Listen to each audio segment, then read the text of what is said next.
With so many UFOs flying around, everyone should be having this question: what is my government doing? Government has appointed an agency just for this job. It's called Arrow, and that's what we are going to talk about today. And I'm Arvind, I'm Hemant. and this is not just UFO.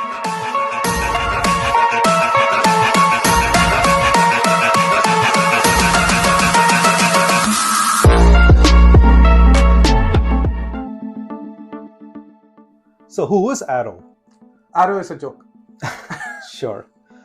After the Tic Tac and Gimbal videos surfaced, UAP interest peaked in Congress, leading to a demand for more clarity on the issue.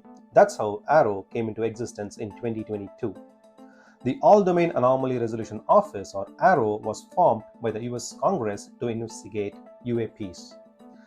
Their mission was clear: provide clarity on UAPs. They promised to follow the scientific method and be transparent in their findings. However, being part of the Pentagon, Arrow was essentially investigating itself. Dr. Sean Kirkpatrick was appointed as the initial head of Arrow. Despite no longer leading it, he remains its public face.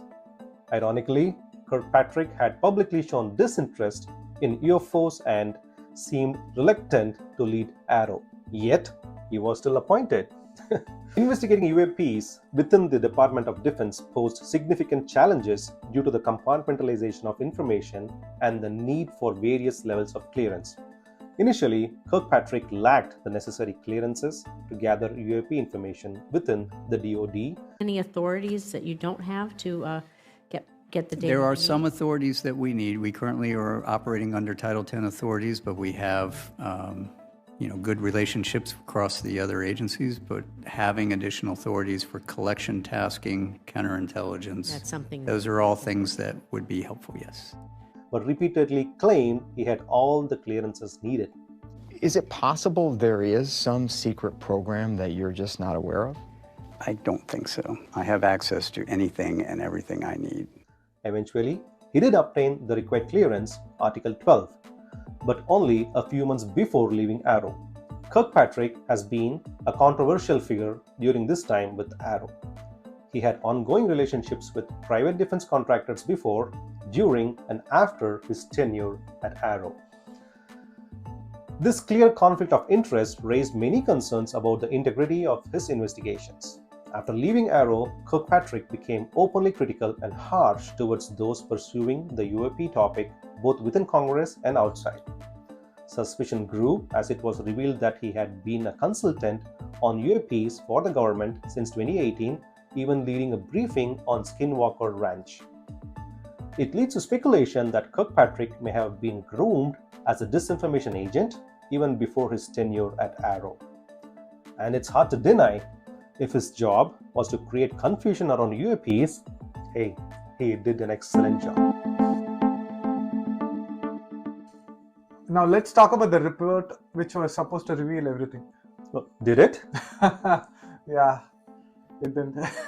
Arrow was tasked with submitting a report from their investigation. They published the first part right after Kirkpatrick's departure. The manner in which they published the report was very, very suspicious. There wasn't any official press release. It was just shared only through an invite-only list to specific media companies, mostly mainstream media, and any news outlet critical of UAPs or genuinely interested in this topic was not at all invited. For example, News Nation and reporters like Ross Coulthard, who has been really critical about UAP, and he's the one who brought David Grush to light. He wasn't invited at all. He was just literally excluded. Remember, Arrow completed most of their investigation for this report even before receiving the necessary security clearance. This is evident from the timing of the report and Kirkpatrick's statements. That's crazy. Yeah, the report was underwhelming and ignored incidents that really interested people. People wanted explanations for the unexplained incidents like the Tic Tac, and not just like some mundane things which people just see. Arrow ignored significant incidents in this report, claiming they were just like too old and they didn't have time to see that. Their main conclusion was that there isn't anything indicating these are EIT crafts.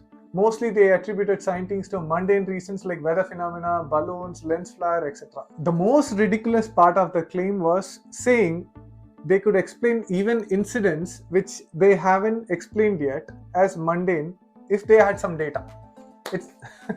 It's it's like concluding something is mundane even before getting into an investigation.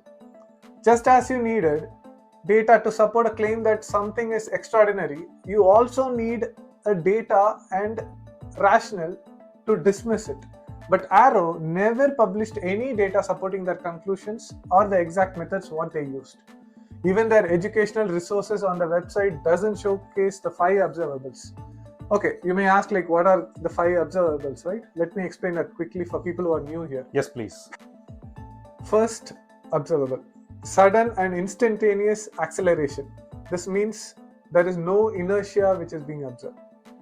Second one, hypersonic velocities without signatures, which means like there is no sonic boom in something which is traveling that fast. Which is common when we see these fighter jets when they pass the sound barrier. Exactly. It creates a sonic boom. Yeah, and that's one of the reason why we don't have supersonic or Concorde. All these aircrafts were down. Low observability. So this is where we have the difficulty to detect, be it radar or even visually. It's very hard. Transmedium travel, which means like it can travel through all 3 mediums, solid, liquid and air. Positive lift without any known flight surfaces like wings or ailerons or any other structures.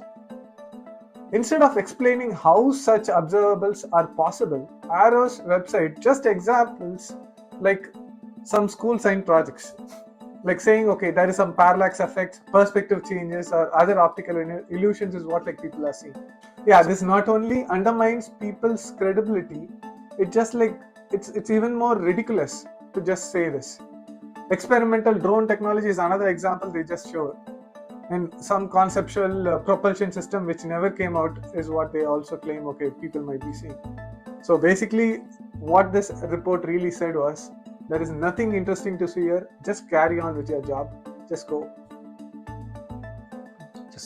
And we are not going to go. Let's specifically talk about the very recent report, which was about the Eglin Air Force Base incident. Is it just a balloon? Yeah, that's what they wanted you to believe. On January 2023, US Air Force pilots observed 4 UAPs flying in diamond formation over Eglin Air Force Base. This is like something close to Florida. These were described as pear-shaped UFOs that seemed to float in mid-air despite 90 mph wind speeds, which is like a crazy wind speed. Public interest in this incident surged last year after Congressman Matt Gaetz mentioned it during David Grush's testimony. The image was of something that I am not able to attach to any human capability, either from the United States or from any of our adversaries. And they saw a sequence of 4 craft in a clear diamond formation for which there is a radar sequence that I alone have observed in the United States Congress. Arrow recently published a report about this, and that's what we are going to talk about. And yeah, they confidently claimed they had thoroughly investigated the incident and concluded that the UAPs were just large commercial lighting balloons. This claim was so ridiculous because Arrow's explanation didn't consider that it wasn't just one single object, but 4 in diamond formation, and that too nearly stationary in a 90 mph wind. I don't think any balloons can do that. Commercial lighting balloons are not easily rented out. You need special permission and are not just like that given, and every balloon is being accounted for. And there is only 2 companies which actually rent out. You can't just buy these balloons. And the most outrageous part is that there has never been an incident where the commercial lighting balloon went missing. Yet people often claim a UAP may just be a balloon. Maybe people are having too many birthday parties, right? Commercial lighting balloons also usually operate using alternating current through powered cord, but the report says the balloon may have carried a large battery power to itself, and even that too at a very high altitude, which is almost impossible for a balloon to stay. And all this happened magically. Arrow didn't provide any data to support any of these conclusions which they did. The only information they provided was the pilot's drawing of what they saw. Arrow claimed no video of this incident existed. However, people didn't stop.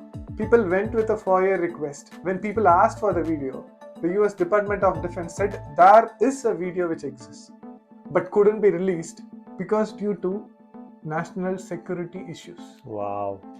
There are many contradictory statements here. Arrow says no video exists, but the US Department of Defense says it does. If it was just a commercial lighting balloon, why is it termed as national security issue and they cannot release this video? In conclusion, I would say Arrow really didn't explain anything here. They just like BS, they just lied.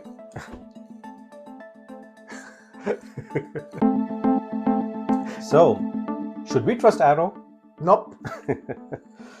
Recently, there have been multiple UAP incursions over Langley Air Force Base. Despite being the official office responsible for investigating UAPs, Arrow was neither invited to investigate nor received any data about these incursions. In other words, the US government doesn't trust Arrow to handle these investigations. So, why should we trust Arrow? Arrow hasn't demonstrated competence or genuine interest in objectively investigating UAPs. Its former head, Sean Kirkpatrick, even appointed oversight committee members who are not directly part of the government. These could be individuals from defense contractors, potentially the very people gatekeeping the UAP reverse engineering program. The names of these committee members have never been published to date. Recently, it came to light that Arrow even tried to persecute David Grush for coming out as a UFO whistleblower.